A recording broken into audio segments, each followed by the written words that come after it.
आणि सत्व। तमोगुणामध्ये रावणाचं उदाहरण आहे, तो तमोगुणी होता। सत्वगुणामध्ये रामाचं उदाहरण आहे, राम कितीही लक्ष्मण रागवला तरी तो रागवत नव्हता, शांत राहत होता, त्याला म्हटलेलं आहे सत्व। रज तम सत्व या तीन गुणांचं व्याख्या आहे। भगवंतांनी हे शरीर आपल्याला दिलेलं आहे, या शरीरामध्ये तो आत्मा आहे, हा विश्व आहे, आणि म्हणून या ईश्वराला चांगलं ठेवण्यासाठी नामस्मरण आहे। हे नामस्मरण कधी करायचं? लहान वयामध्ये जे केलेलं नामस्मरण आहे ते मरेपर्यंत लक्षात राहते। तुकडोजी महाराज लहर की बरखामध्ये म्हणतात, छोटे वृक्ष बड़े लचीले, कितना झुकाओ झुके, बड़ा हो ना झुके।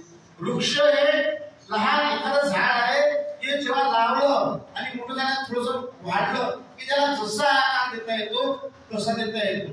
पण एखाद्या झाडाचा पुन्हा मोठा झालेला आहे, खोड मोठं झालेलं आहे, त्याला वर केल्यानंतर त्याला जर आपण वळवायचं आहे तर ते वळते का?